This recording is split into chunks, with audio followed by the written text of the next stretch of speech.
we took her home, and man, it was a struggle. I had to try 52 different things to get her in a gate, but when we got it together, she was unbeatable. There was times where I'm, have a fly mask that's got fabric in it so she can't see the gate, and there was nothing wrong with her. The mare was sound from head to toe, and she just had gotten everyone's number, and I had to fight through that because at the time we had the $1,500 for a horse, not anything else, and so it taught me a lot.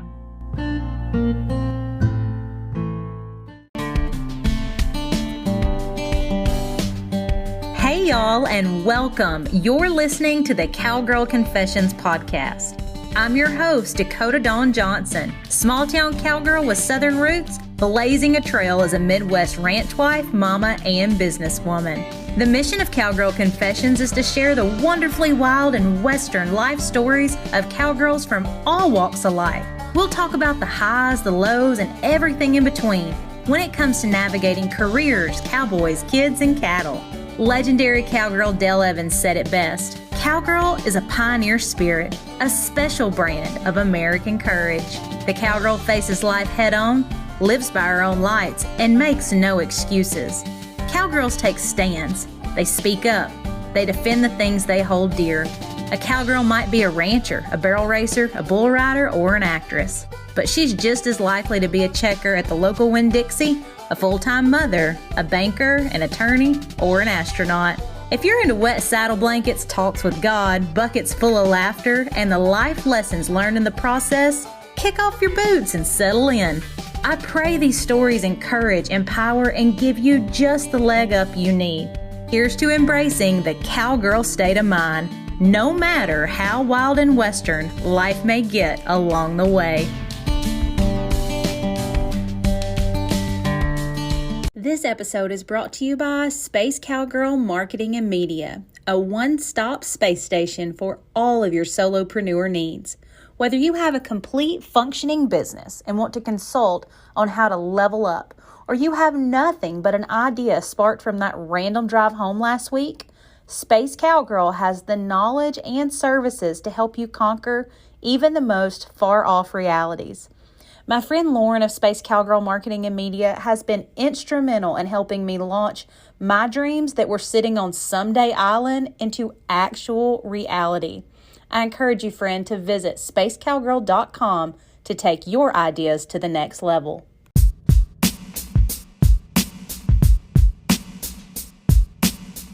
Welcome to another episode of the Cowgirl Confessions podcast. I am thrilled today to finally get to connect with Bailey Nahrgang. She is from California originally, but now calls Fort Worth, Texas home. Bailey, thanks for joining me today. My pleasure, Dakota. Oh man, well, we've been talking about this for months, and just to kind of bring our listeners up to speed, we connected because I work with your husband at Area International, and I am just so grateful for this opportunity and letting the listeners, learn more about you and selfishly me as well, because I'm like, this gal is a total rock star. And your husband actually, whenever we had talked, it's been over a year ago, about some podcast guests, he is who recommended that I ask you to be on the podcast. And I thought, how incredibly sweet and awesome is that? I mean, for somebody's husband to recommend them. So, let's just jump right in and tell us a little bit about yourself, Bailey. Well, thanks, Dakota. I first of all, you're going to make me owe Taylor some favors for that. Thanks for that. But no, like you said, I am a California native, trying to still get over that hump here in Texas, trying not to get booed out of rooms or anything like that, but really loving Texas. I grew up on the central coast of California in a really nice place, and basically grew up there, went to school at Cal Poly San Luis Obispo, was on the rodeo team, really kind of had my whole life centered on that central coast.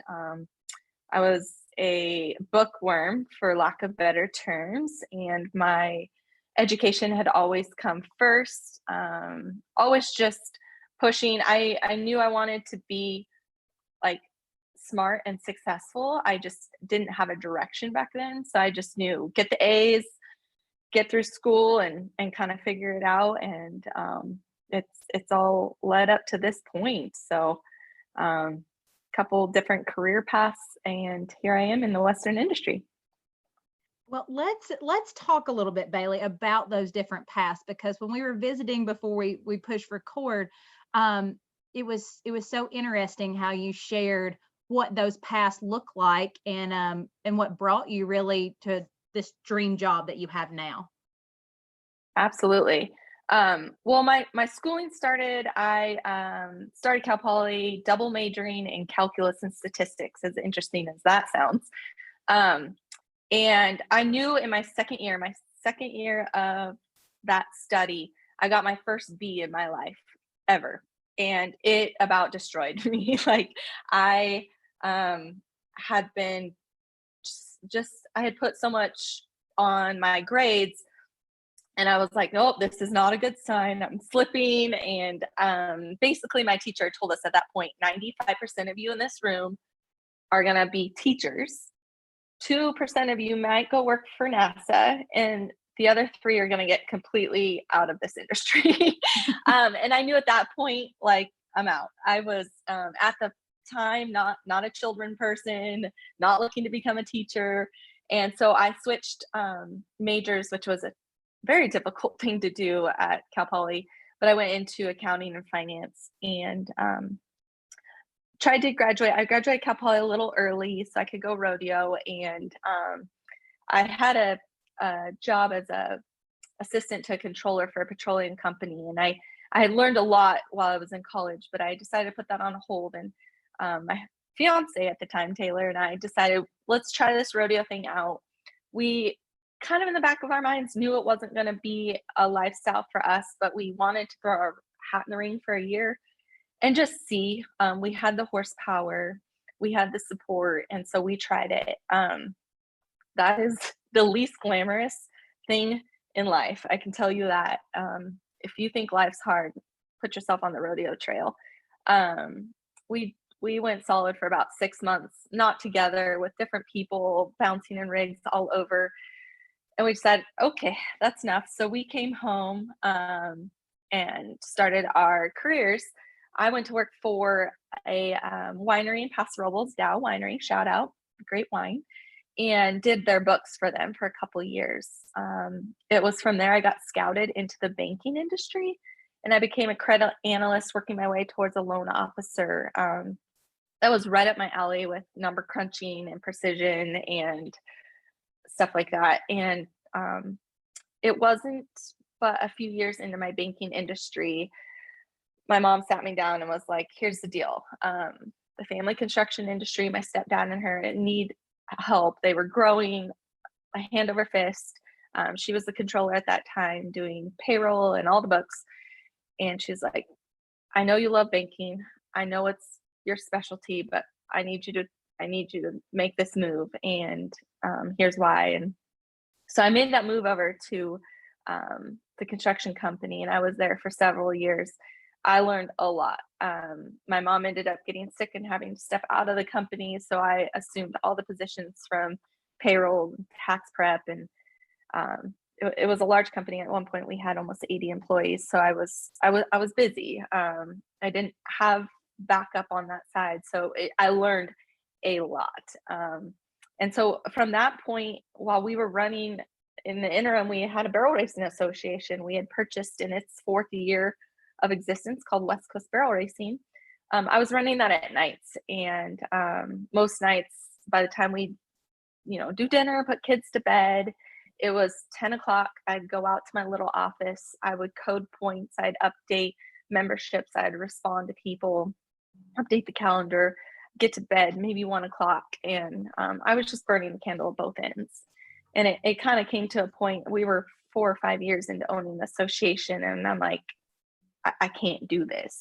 I'm running a giant company and a side business and trying to raise 2 little kids, and it became too much. And so the conversation became like, maybe it's time to let the association go. As much as I loved it, it was maybe time to part ways with it. So we, by the grace of God, were contacted actually by Morse Communications through a good friend that worked for them, Corinne, and she had recommended us as a really good potential business for Morse to acquire. And so we started that conversation. And when the conversation started, I really envisioned letting the business go as much as it hurt my heart. Like I knew my life, like the happiness of my life depended on letting something go. And so we had those conversations for months, and at some point they were like, here's the deal, like we want your company, but we understand you're the secret sauce, like you need to come with it.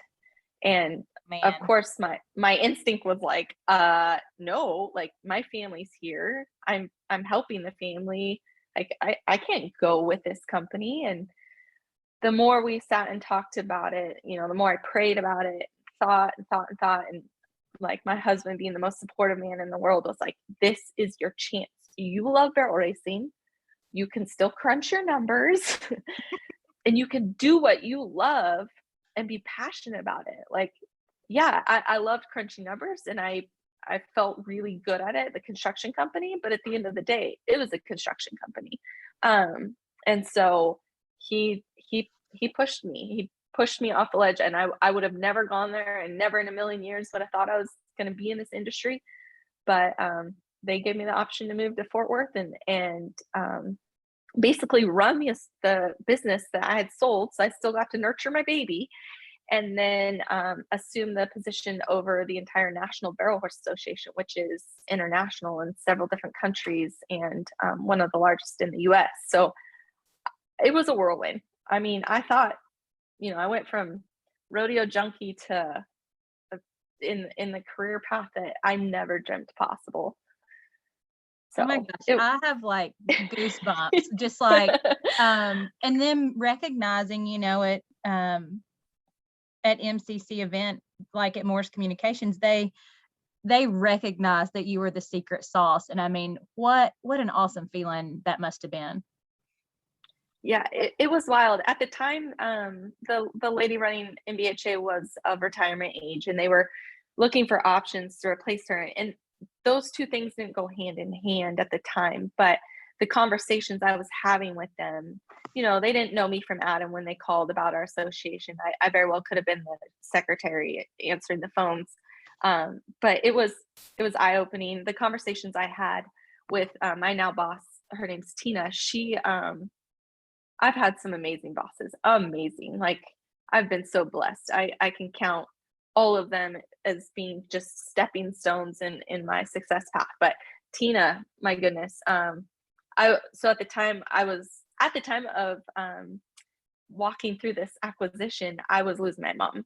And there would be times where she'd be like, hey, let's talk this date. And I'd be like, hey, you know, hospice is here, like I got to postpone. And I kept thinking, oh my gosh, I'm jeopardizing everything by this opportunity sitting on the side. And she was amazing, and probably like more so than any human should be. And she's been that since I started here. She supported me. She is not from the Western industry. She is very immersed now, but she's not a horse person, not in the equine, lifestyle, but she wants to be a part of it. But she is so great. She's hands off. She's like, what do you need from me? I'm not going to pretend like I know barrel racing. I'm not going to pretend like I know the audience. You tell me what you need, and I'll be over here when you need me. And it's been the best experience. Like to be able to sell a company and still be able to make all the calls on it for the betterment of what I feel is still important for that West Coast association has just been invaluable. And shout out to Tina, because it's been just a dream come true, and she's a huge part of that. I want to meet Tina, because she's just one of those people, you know, as you're describing her, I'm like, she's one of those that she understands, like, people remember how you made them feel. You know, they remember when you showed up and you showed grace when you didn't have to, especially in a time where, like you said, you had things going on with your mom, and just like such a such a difficult time, personally, but then giving you that grace and support that you needed. So I'm just throwing it out there. Tina, I want to meet you one day. You sound like one awesome gal. I'm Yes. so glad that and she's been able to support you through this because like you said, you're basically running NBHA as well as still West Coast Barrel Racing Association. And so can you tell us more about what that role really looks like? As you said, NBHA is international and very, very well known here in the US. So let's talk about what your role looks like there. Absolutely. So my job is, man, my job's fun. It's unpredictable, and I think that's what makes it so interesting. So I am the director of barrel racing for those two associations. Basically, between the owner and I is that Tina, but all the barrel racing associations funnel, or the decisions funnel through myself, which is a terrifying feeling, but also pretty fun. So we oversee that two associations. West Coast Barrel Racing on a normal year has about 12 to 1,500 members, and those mostly reside in California, some in Oregon, Nevada, Arizona. And that association itself is run very differently than National Barrel Horse Association, but we hold a membership. We calculate all the points within in-house and hold a year in standings and then a finals. And we also do two side races, one on the Salinas racetrack where they have the rodeo, which is super fun. And this year we're doing one in my mom's name in Memorial. So that'll be really awesome. So we do put on a couple races and then the large finals, which is a huge undertaking, which happened on Labor Day, wow, in Tulare, California. National Barrel Horse Association. So this thing's a beast. It started in 93. The first world show was in 93, began in 92. So it's cruising past 30 years at this point. The cool thing I didn't know about NBHA when I got started was that NBHA was created by Morris, who brought in the brightest minds at the time, your Martha Josies and all these big names that were influential in the industry, and put them all in a room and said, how can we change barrel racing? And at that time it was rodeo format, winner take all, and you are 2 seconds off the lead, sorry, go home. And so they came up with a 3D divisional format, which obviously revolutionized barrel racing.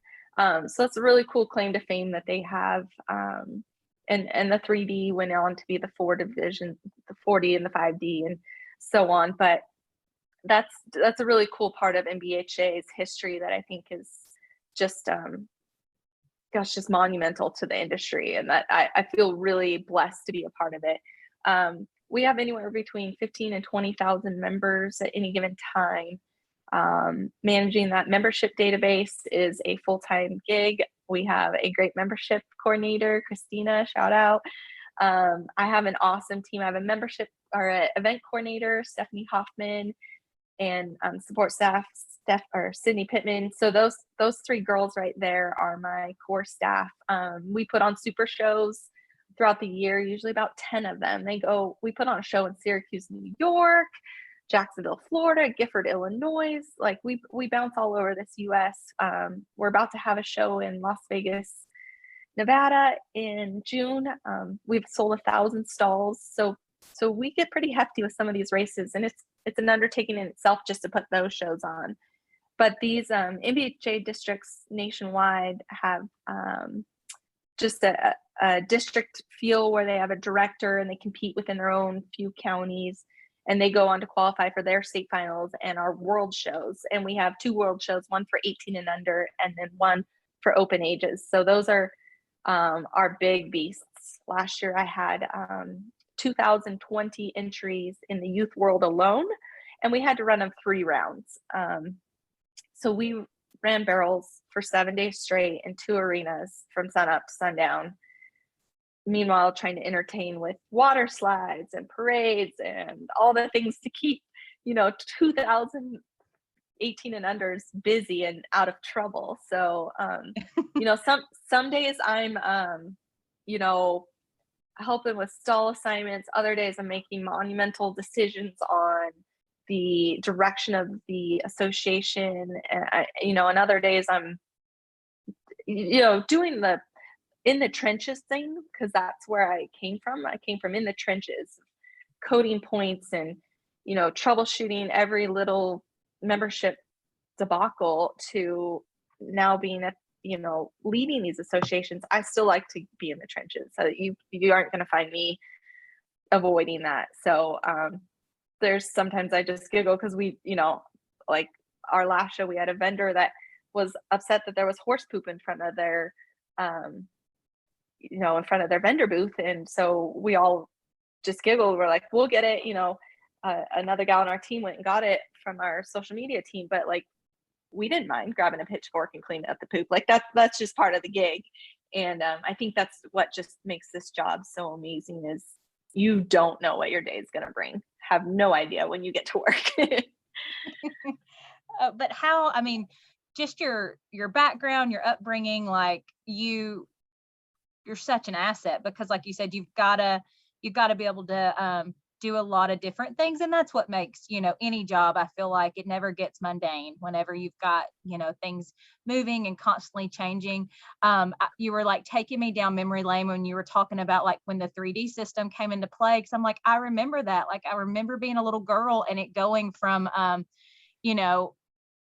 rodeo format everywhere you went, to actually there being a 3D. And I ran barrels a lot up until college and then really changed over and realized I enjoyed roping more and had more horsepower in that area. But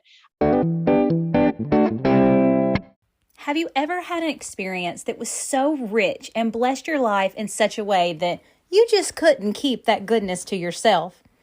That's how I feel about the Cowgirls Over Coffee membership. This is a membership that connects rural and Western women with the strategies and support we need to purposefully manage our daily life. It's helped me personally cultivate the time and energy essential to help me feel content and in command while building a business, nurturing my family, and pursuing personal goals.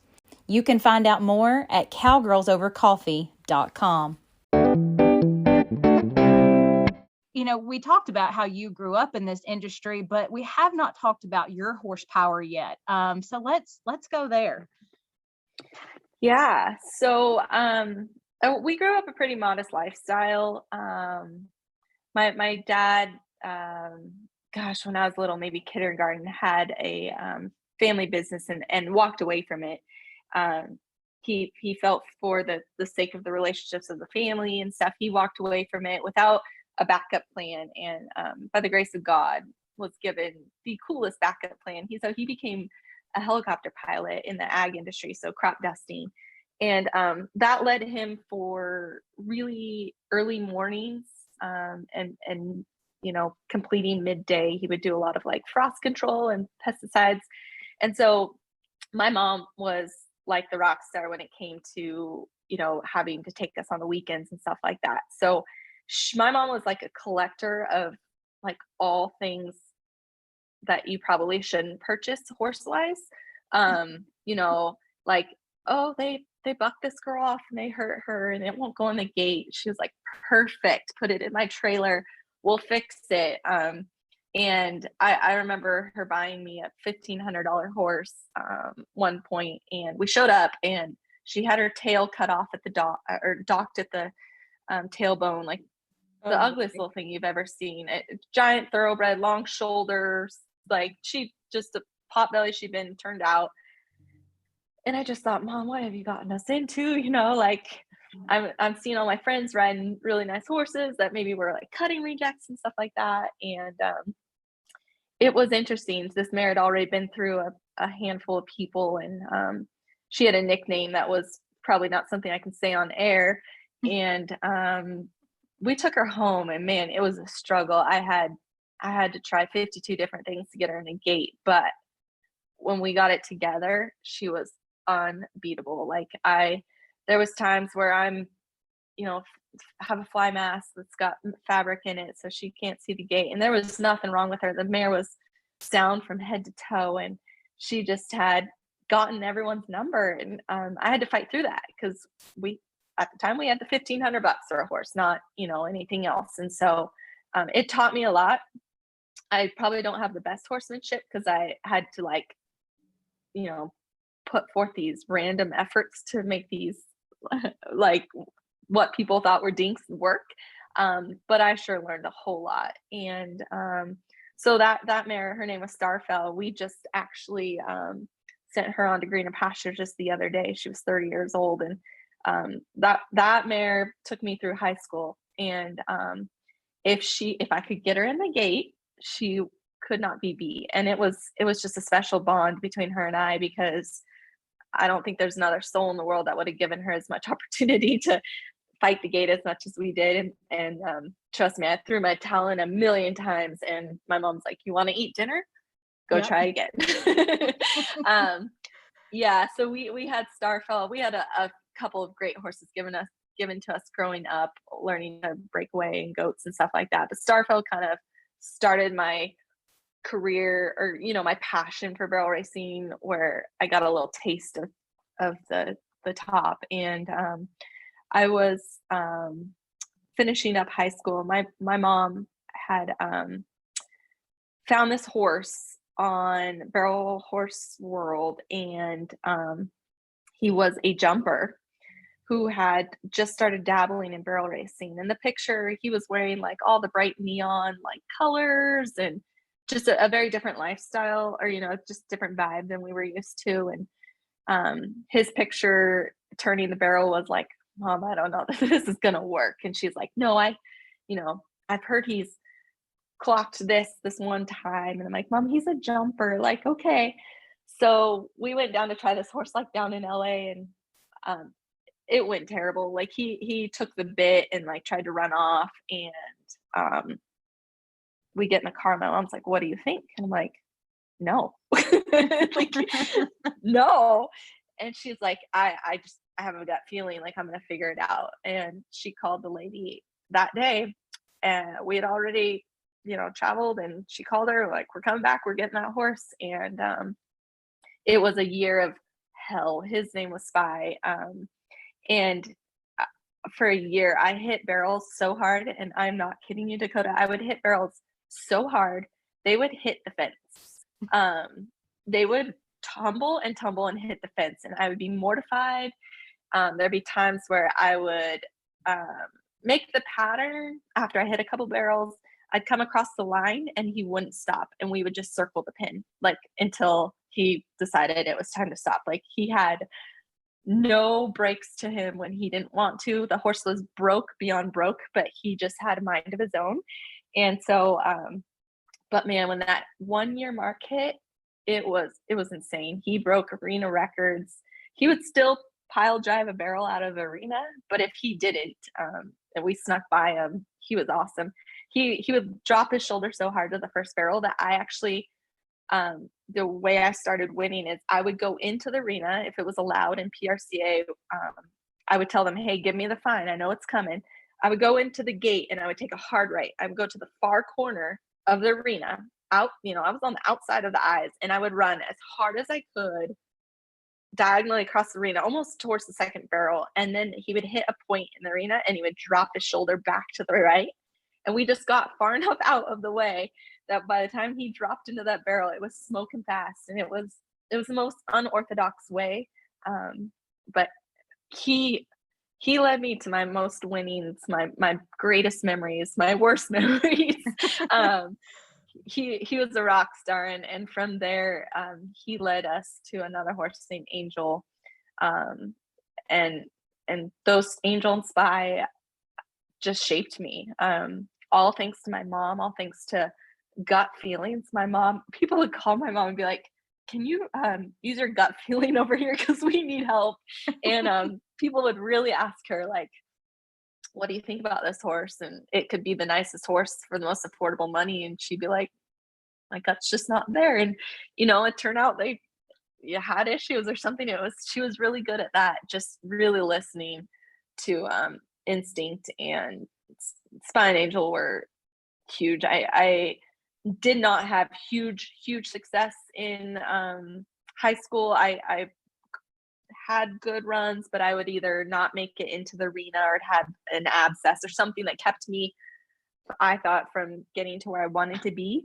I never made national high school finals, and that really like felt like a defining thing to me. You know, all my friends were making it, and I just thought, well, that's it. Like I'm not successful. Like I put the work in, but it's just not there. And when I got into college, still never made the college finals, but pro rodeo was like my aha moment, and making circuit finals and just placing at rodeos that I never dreamed of, and just all thanks to the support of my family and Taylor and everything that came from that. So I've had some pretty awesome horses, and now I have a barn full of horses I have two horses from my mom's breeding program and her barrel horse that she left to us. And so I've got another pin of amazing horses, and if anything, she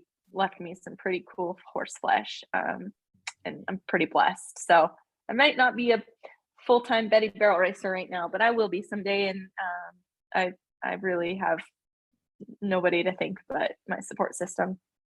Oh man, so many things I want to unpack right there that you touched on, because I love like just the stories, and I'm like, we could have a whole podcast just sitting here telling stories about our horses. And because I mean, it's so true. They shape you. And I feel like that's one of the things that makes this industry. And like when parents or adults, make the choice to invest and let their kids grow up around horses, whether it's in the rodeo industry or not, like there are just so many lessons that come from that. And a lot of it is like, you are spending so much time with these horses that, you're going to walk away learning something, even if at the end of the day, you learn that maybe you don't want to do this, like you're going to learn something, because it's Absolutely. a lot of work. I mean, it's a ton of work and so much goes into it. And so, I love that. And then too, as you were talking about, like,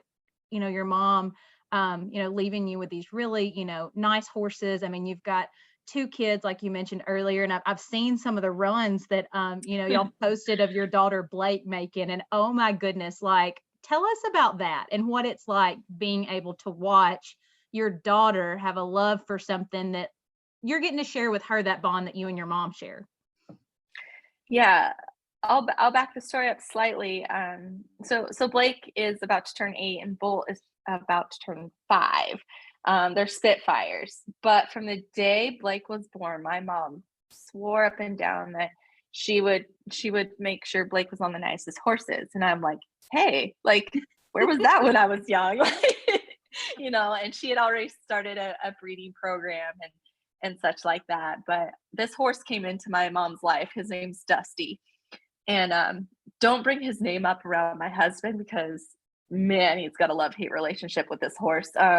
You look at Dusty the wrong way and that sucker will pull back, flip over, break your saddle, and be gone.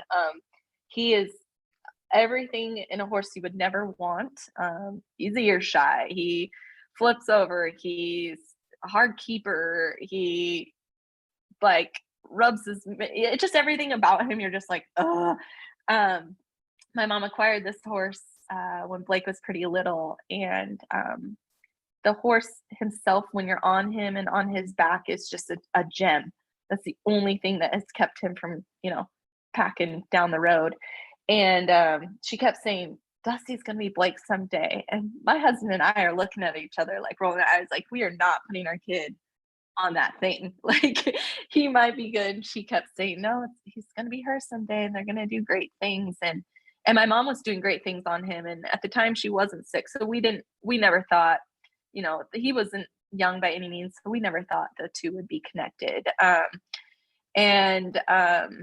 When my mom's health started declining, she got brain cancer. And when her health just started to decline, we put Dusty in the trailer, and I started keeping him legged up. It brought her a lot of joy to see him still. She would always, my gosh, the joke was, Dusty was her baby. He could do no wrong in her eyes. And she would always take her spurs, no matter how soft the rowels were, she would put vet wrap around them. And she'd be like, he's soft-sided. I would hate to hurt him. And in our mind, we're like, kick that sucker. But so here my mom is. She's well into dementia, and all she can care about is watching Dusty run and then verifying that the vet wrap was on my spurs, that I did not hurt him. And it was amazing to just see her hang on to something that was so important to her. So Lord knows I packed around vet wrap like it was going out of style, but I continued to ride this horse, and he really stepped up. We had some cool 1D placings, and the horse is just automatic. If it weren't for his ground manners, he would be something that people would be really interested in. But we took a leap of faith and put Blake on him when we were still in California in the backyard, and let them circle a barrel, and he didn't try to kill her. So we thought maybe there was something to that. And so we started trying a few other places. And I knew he was the fire breathing dragon for me. He could run 1D times, and he was in a hackamore. He did not like bit. So I always just thought, this is gonna be tough for her to pull him up. And gosh, fast forward, I don't think money could buy a better horse for Blake. If you've seen the videos, he just runs in there, wraps the barrel like she is literally got his nose and her leg in him, and she's not. She's holding on for dear life. And those two just, I just can't wait to see what they do together. It's just super special. And then we get him out of the pen, and he returns back to his terrible ways, and we think, maybe you aren't that cool. But he's been a blessing. And Bull, oh my gosh, he's seen videos of Taylor winning the college finals in steer wrestling, and so in his mind, his job on a horse is to fall off. And so he has a mini pony, and for the longest time he'd get on and he'd just put his arm out and just fall off, and we're like, you're doing it wrong. And they've come in and out of wanting to be on horses, and we try not to push it in any means. My son, he's all into dirt bikes right now. He's going to be a professional dirt bike rider if you ask him. And Blake, but I really see Blake, she feels the connection with Dusty, and my mom, they still talk about my mom all the time. They bring him up in prayer and bring her up in prayer. And so I really see her and Dusty doing really good things through junior rodeo, and then moving on to these other horses that my mom bred that we've been putting in training because we're too busy, and thinking that Taylor and I are gonna, I'll run barrels on him and he'll team rope on him. But ultimately we're setting them up for the kids and just making sure that they have usable horsepower if that's what they want to do to pursue their passions. Yes. Oh, yes. And I'm right there with you. Like my husband and I both right now, we're just in this season of life where he used to professional rodeo, and I went to a lot of amateur rodeos, but never, at that point, breakaway roping wasn't a thing in the PRCA. I mean, a handful of them had it, but right. And, we're just in a season of life right now where I miss it. I enjoy, I love getting to go to the practice pen, and it's really, there was a point in my life, and I'm sure you can relate to this too, Bailey, I didn't think they could have a rodeo without me. I thought I had to be there. As conceited as that sounds, and I don't mean for it to be that way, but it was just yes. blowing and going, had to be at one every weekend. And so to take a step back and really, when you talked earlier about, y'all gave it a shot, pro rodeo, and then just really realized y'all were both a little bit more career focused in other areas. And I really had to make that decision when I started at Ariat. Okay, what am I really wanting to do and pursue, and knowing that there's going to be opportunity for me to get back to doing that. But right now, I'm getting so much joy out of just really what you said too, building our horsepower to a place that if our boys never want to rodeo, that's fine. The horses will be there so that Tyler and I can enjoy that. Whether it's going to the practice pen or actually entering somewhere again, or if they choose to, knowing that like we have set them up with the horsepower that honestly neither of us had until we were well into college, because we Right. started out like we just rode whatever, we could and made the best of it. And I really love how you shared too that whole thought process behind like, well, you didn't make it to nationals and you didn't qualify for the college finals. Cause like, I'm like, girl, I hear you. Like I was there. And while those things are great, like my husband made the college finals and the high school finals, but not everybody can qualify for those. And so it doesn't make you any less of a cowgirl or a horsewoman or any of that. So yeah, I really appreciate you sharing that. Well, and Dakota, like that's what's missing from our world today is the disappointment and learning how to deal with it, and that we all get in the Western industry. Like, there's nothing like being at the top of your, high school rodeo points and mom missing the entries and you having to process that and learn disappointment and how to handle it like a cowboy or a cowgirl. And I think that's what's missing from the entire population of this world today, like the entitlement of, pick up the phone and buy your way in or stuff like that. Like I learned a lot of disappointment in my life and to nobody's fault, but like there was so much that shaped me, and it was usually the down times, the good times. I look back at the good times and I'm like, man, I should have sent them that producer cookies or something for when I did great. Like I should have shared in my success more. You learn that through maturity, but I think the most learning I was doing was failing, losing, missing entries, like stuff like that really taught me like lessons and made me not one of these whiny babies of the world that outside of this industry there's a whole pot full of them. Yeah.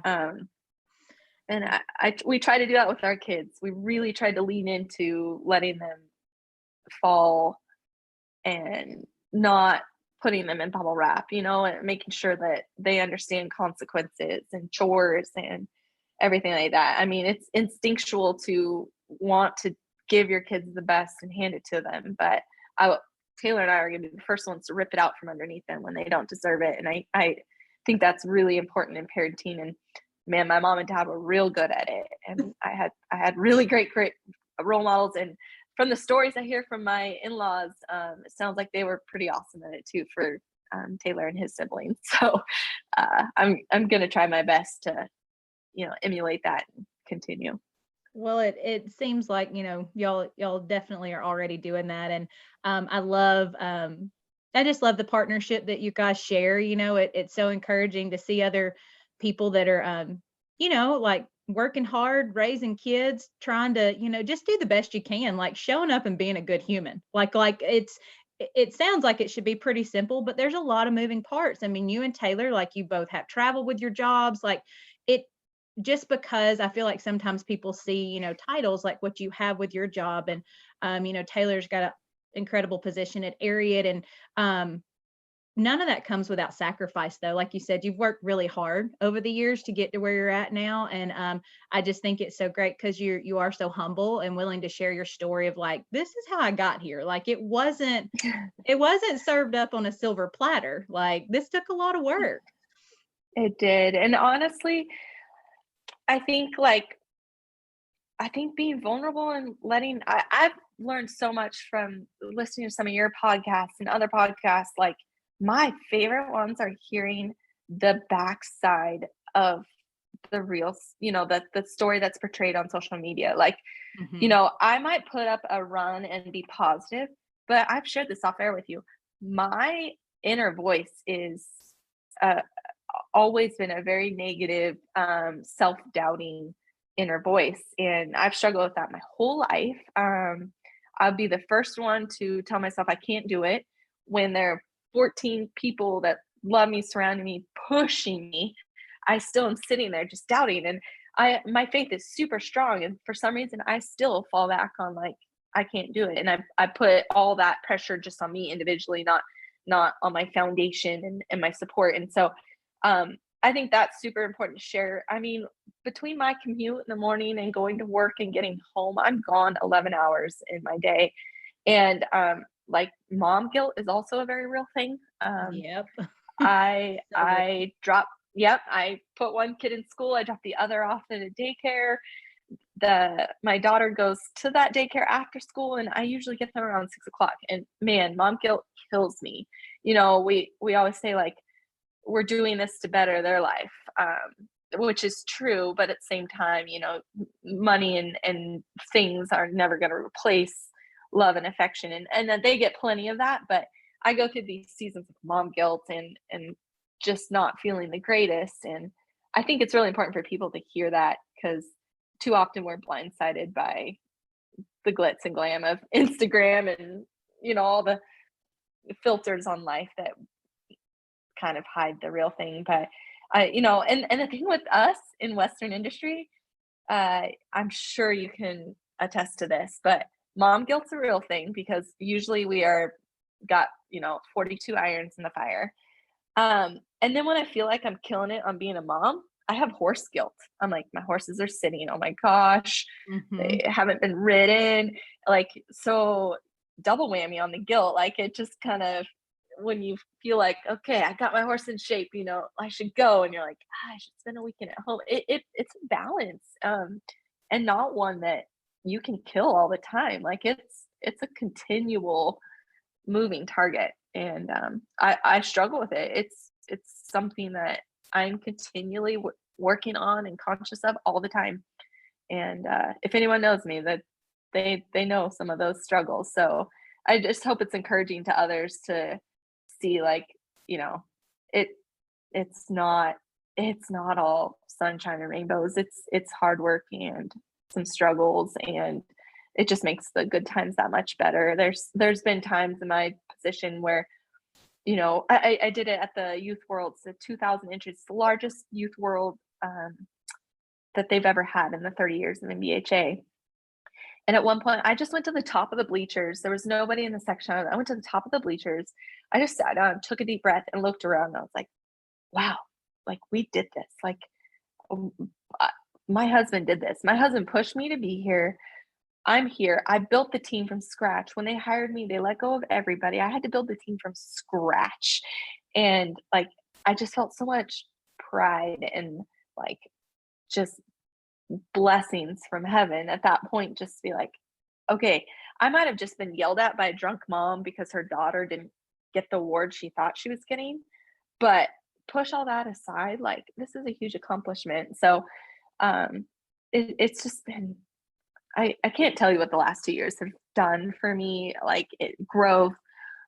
Being in Texas is just, I hate to say this because probably some of my California friends will listen, but Texas has been the best decision we've ever made.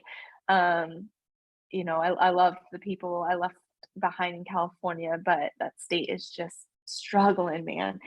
And gosh, just growth. That's what my last years have been, just growth of spirit and just all the things good. So Well, it's just so good to hear that, you know, and you really, you have so much depth to you, Bailey. And I feel like, you know, this growth, it's just getting started. You know, that's what I feel like when you're telling your stories and stuff. I'm like, man, think about, you know, how much more growth there'll be, you know, in the next 10 years, the next 30 years of NBHA, you know. I mean, like, it's just so incredible. And I'm so proud of you and your team and all that y'all have been able to do for, you know, barrel racing. And I want us to make sure, because this is too epic of a story to go left untold. Because whenever we were talking before, I was like, no matter what, you got to tell this story on here. So every once in a while, you know, I'll ask a guest, hey, what's the craziest thing, wildest thing you've ever had to patch together on the fly with duct tape, baling wire, bungee cords, that sort of thing, as a cowgirl? And I mean, I've heard some great stories, but yours is epic. So let's go there. So there's a weekend in California usually lines up with 4 rodeos, and so we put my 2 good horses, Spine Angel in the trailer. My mom decided to cruise with me to the 4 rodeos. So we get to the first rodeo. I think I'm up in Slack the next morning. We get there and we get all settled in our truck and our living quarters, and then we hauled panels. So we made a big old loop pin off of the trailer and got the horses fed, and life's good, and we settled in. I think we watched a movie that night. We're passed out asleep, and all of a sudden we hear the most loud shattering noise ever. And mind you, I'm legally blind, so without contacts, like, I can't count the fingers in front of my face. So I had already pulled my contacts out. Of course, I'm in pajamas, no bra. Like, this is full on bedtime, right? I hear this noise, and your first instinct as an animal owner is like, shoot, something's wrong with my horse, right? Like, something went down outside. So I run outside, and no shoes, no bra, no contacts. I look, my horse is standing upright, and I see a group of guys clearly found out that they have been caught running. I don't know what they're running for, but I know I'm mad at them, right? Because they did something to my trailer at some point, and my horses were moving around, but they seemed fine. And I'm chasing these guys, like these dark shadows of guys, because like I don't know what I'm chasing after at this point. Like, yeah, good safety move, Bailey. But I finally get a hold of one of them, and it's not the culprit, but he says, "We're so sorry. So and so was shooting rabbits, and I think one of the pellets ricocheted and might have hit your trailer."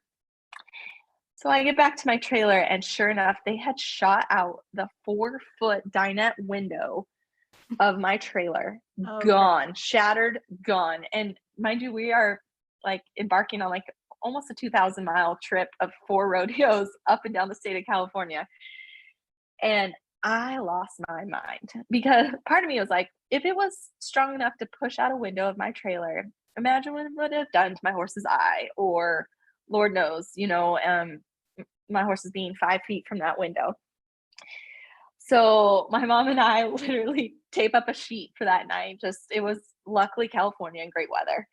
And in the morning, I like, just put on my boots, and I truck right down to that rodeo office. And I'm like, I don't know who did it, but when I find out, you better find him, and I'm just pulling up my britches, and I'm mad as heck. But we go back to the trailer, and my mom and I, luckily, we carried a thing of duct tape everywhere, because horses are always pulling shoes or need, their shoes taped. And we made the most elaborate double-sided window out of duct tape, 3 foot, or it was 2 foot high, 4 foot long.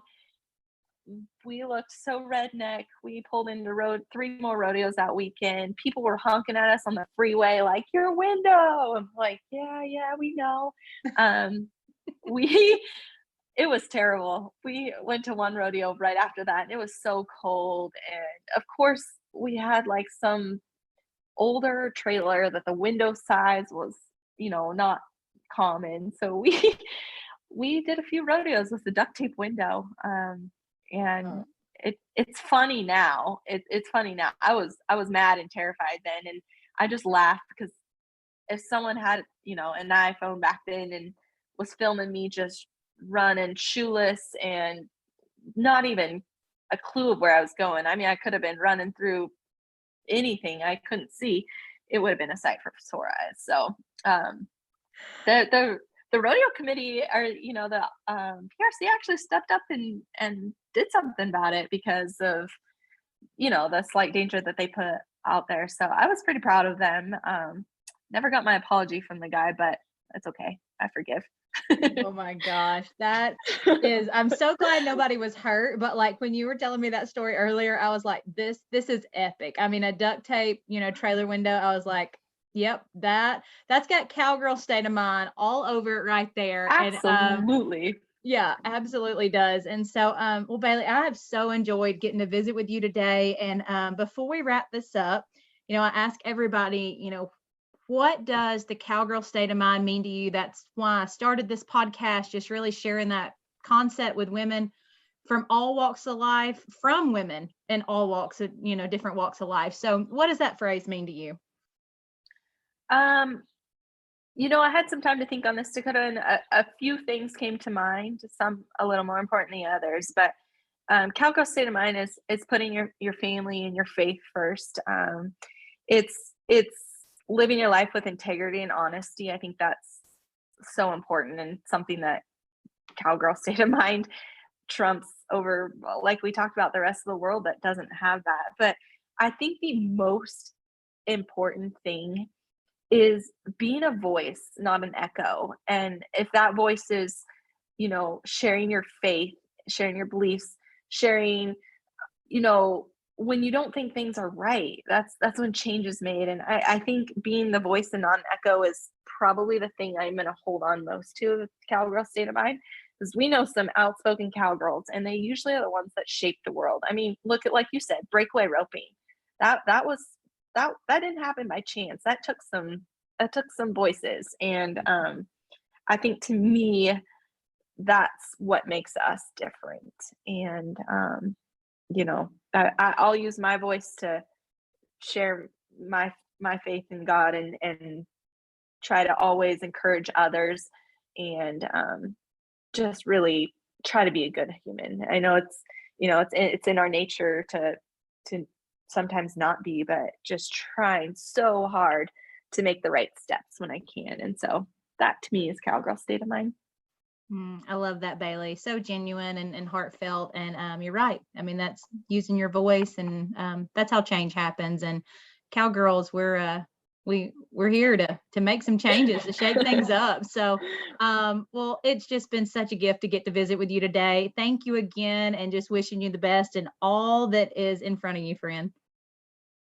Well, thank you. It's been a joy to talk to you, and I just love your podcast, and appreciate you bringing these stories to the forefront. It helps. It's helped me, and hopefully, my story can help others. Absolutely. Bailey, can you share with us where people can go to follow along with you, or to learn more about, both of the barrel racing associations you're managing? Yeah. The NBHA is just simple NBHA.com. You can learn more about the association there. westcoastbarrelracing.com is where you learn more about the WCBRA. Those two associations have both Facebooks and Instagrams by the same names. You can check them out. And I am the most open book. Like, I'm sitting right there in Fort Worth. I would love to look into like an internship program and such like that. So, I mean, if you're coming up in this industry and my career path sounds interesting and something you would like advice on, and the do's and the don'ts, I have those both in my pocket. I would love to share that. Welcome to follow us on me personally on Facebook and see all the adventures of the Nahrgang family, because Lord knows there's adventures. And yeah, those are the places. Perfect. I'll be sure to put those in the show notes. So Bailey, thanks again, and we'll be in touch. All right. Thank you. Have a good day. Thanks, Dakota. Thank you for spending your time with me on the Cowgirl Confessions podcast. I'm so glad y'all stopped by. If you could take a moment to share this episode and tag us on social media, I'd be happier than a cowgirl in a sea of buy one, get one vintage turquoise. Subscribe to make sure you don't miss an episode. New episodes will be released bi-monthly.